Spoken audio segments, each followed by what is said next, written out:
Gather around, young ones, and let me take you back to the year 1982, a time when the Royal Navy found itself embarking on a mission unlike any it had ever faced. You see, back then, our primary concern was the looming threat of Soviet submarines in the North Atlantic. Our ships, our men, our very strategy were all geared towards defending against that icy menace. But fate had other plans for us, and soon we were setting sail for the South Atlantic, to a place few had heard of before, the Falkland Islands. The task ahead was daunting, yet the resolve of the Royal Navy was unwavering. Hello everyone, welcome back to Harold's channel to hear today's story. Don't forget to hit the like button to support us, and subscribe to get the latest stories. The HMS Conqueror, a name that still echoes in the annals of naval warfare, was the first nuclear submarine ever to sink an enemy warship. The target was the ARA General Belgrano, an Argentine cruiser. This bold and aggressive move sent shockwaves through the Argentine Navy, which subsequently kept its surface ships out of the fight for the remainder of the war. In those cold, deep waters, our submarines maintained a constant vigil off the Argentine coast. From 3 to 5 nuclear attack submarines patrolled tirelessly, embodying the very essence of NATO's doctrine in the face of a Soviet threat. Our goal was simple yet profound: to seize the initiative, to tie up the enemy's naval forces, preventing them from disrupting our mission. The Conqueror's success not only bolstered our morale, but also showcased our capability to adapt and dominate in unfamiliar waters. Our journey to the Falklands was a logistical marvel. Ascension Island, a tiny speck in the vast Atlantic, became our lifeline. This remote base, situated about halfway between the UK and the Falklands, was transformed into a bustling hub of activity. Over 5,800 personnel and 6,600 tons of supplies were airlifted there, supported by a fleet of 50 merchant ships, including vital oil tankers. The necessity of this support became apparent as the Royal Navy expended munitions at an unprecedented rate. Anti-submarine weapons and anti-missile decoys were used up faster than our NATO planners had ever anticipated. Without the vital resupply efforts coordinated through Ascension Island, our task force would have struggled to maintain its operational effectiveness so far from home. Radio silence was our watchword. The risk of detection by the enemy was ever present, and so we made minimal use of encrypted ship-to-ship data links. This decision, though well-intentioned, had its drawbacks. The tragic loss of HMS Sheffield could have been averted had real-time data sharing been more actively utilized. Post-war analysis made it clear that our electronic warfare tactics needed a significant overhaul. Satellite uplinks were used sparingly and were believed to be secure. However, the Argentines had developed techniques to trace these communications, a fact that underscored the evolving nature of electronic warfare. The air battle over the Falklands was a David and Goliath story.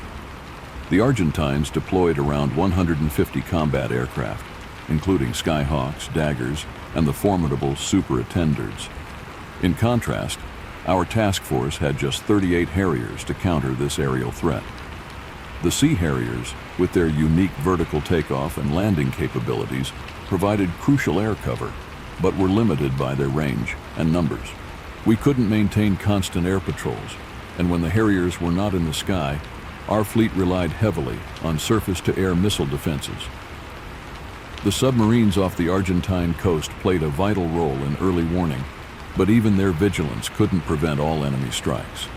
The limitations of our missile systems, such as the Sea Dart and Sea Wolf, were well known, and the Argentines exploited these weaknesses with low-altitude raids and coordinated attacks. The Argentine submarines posed a significant threat to our task force. The ARA Santa Fe, a relic of World War II, was detected and attacked near South Georgia.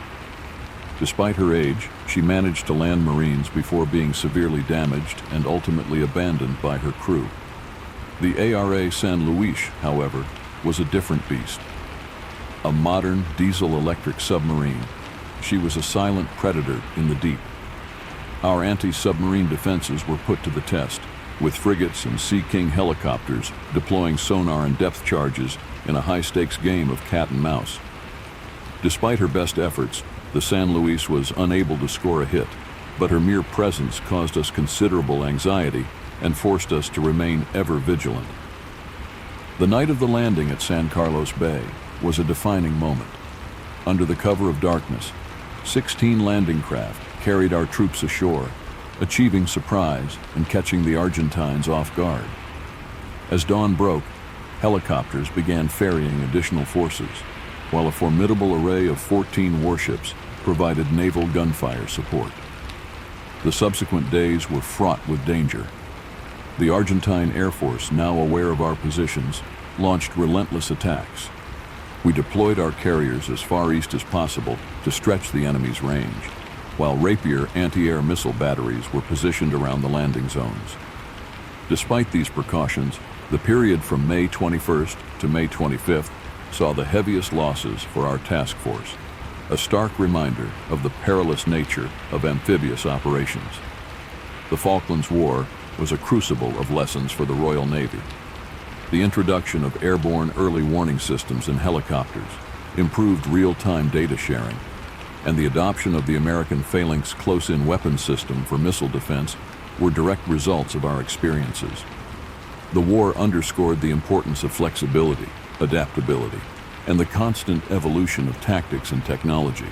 In the end, it was the courage, ingenuity, and determination of our sailors and Marines that carried the day.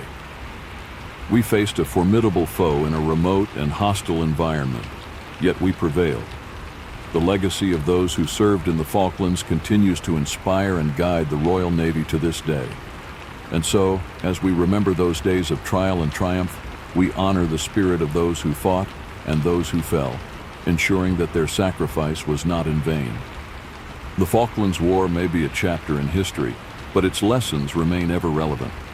The tactics and strategies we employed, the challenges we overcame, and the innovations we embraced continue to shape naval warfare.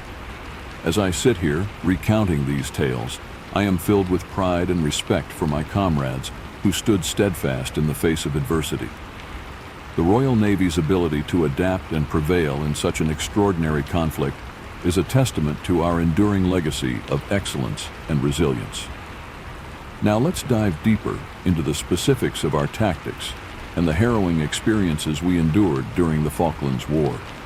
Our journey began with a strategic assessment of the situation. The Argentine invasion of the Falkland Islands was a brazen move, and it caught many by surprise. The islands, remote and desolate, held little strategic value on the surface, but their political and symbolic significance was immense. For Britain, reclaiming the Falklands was a matter of national pride and international credibility.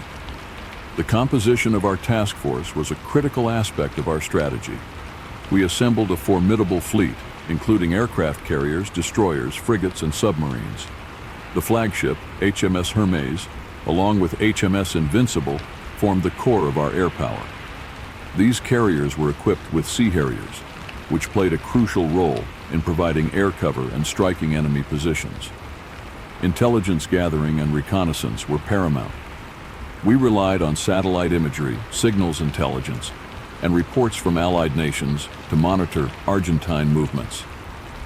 The use of reconnaissance aircraft and submarines provided valuable insights into enemy deployments and intentions. This information allowed us to plan our operations with precision. One of the most significant events early in the conflict was the sinking of the ARA General Belgrano by HMS Conqueror. This action was not just a tactical victory, but a strategic masterstroke.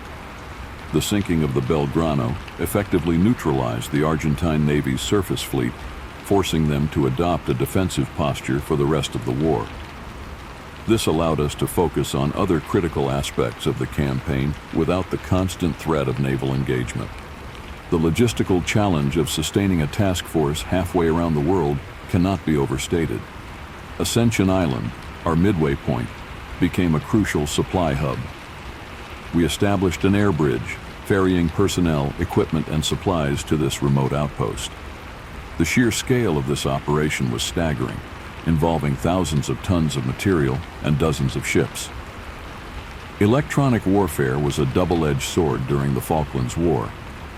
While our emphasis on radio silence was meant to prevent enemy detection, it also hindered our internal communications.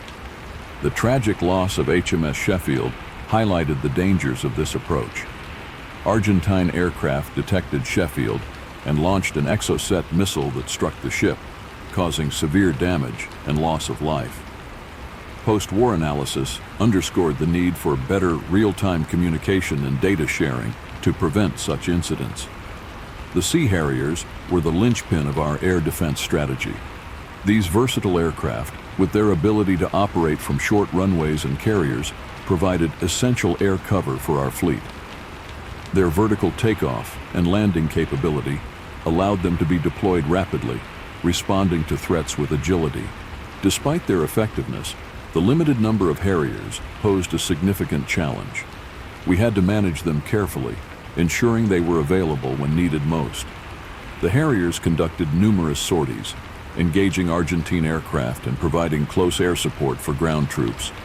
Their presence in the skies was a constant deterrent to Argentine air operations. The threat posed by Argentine submarines, particularly the ARA San Luis, was a constant concern. Detecting and neutralizing these silent predators required a combination of sonar, depth charges, and torpedoes. Our frigates and helicopters played a crucial role in this effort, using active and passive sonar to locate and track enemy submarines. The San Luis proved to be an elusive target. Her diesel-electric propulsion made her difficult to detect, and she skillfully evaded our attempts to engage her. The psychological impact of knowing a hostile submarine was lurking nearby added to the stress and tension experienced by our sailors. The amphibious assault at San Carlos Bay was a pivotal moment in the campaign. Our objective was to establish a beachhead and secure a foothold on the islands. The operation was meticulously planned, with a focus on surprise and overwhelming force. In the pre-dawn darkness of May 21, 1982, our landing craft silently approached the shore. The element of surprise was crucial, and we achieved it. As dawn broke, the first wave of troops landed, quickly securing key positions. Helicopters followed, ferrying additional troops and supplies to the beachhead. The subsequent days were marked by intense air and naval battles. The Argentine Air Force launched relentless attacks on our ships, targeting them with bombs and missiles. The losses we sustained during this period were a stark reminder of the dangers of amphibious operations. 4 of our ships were lost, and many more were damaged. Once our troops were ashore, the focus shifted to supporting their advance. Naval gunfire support played a crucial role in this phase of the operation. Our warships, equipped with powerful artillery, provided fire support to ground forces, targeting enemy positions and fortifications. The coordination between ground and naval forces was critical. Forward observers on the ground directed naval gunfire, ensuring that our shells hit their intended targets. This close collaboration was instrumental in the success of our ground operations. The Falklands War was a catalyst for change and innovation within the Royal Navy. The lessons learned from this conflict prompted significant improvements in our tactics, technology, and training. One of the key innovations was the introduction of airborne early warning, AEW systems. The lack of airborne radar during the Falklands campaign had been a significant drawback. In response, we developed AEW radar systems that could be deployed on helicopters, providing real-time situational awareness and enhancing our ability to detect and respond to threats. The adoption of the American Phalanx Close-In Weapons System, CIWS, for anti-missile defense was another critical improvement. This automated system, capable of detecting and destroying incoming missiles, added a vital layer of protection to our ships.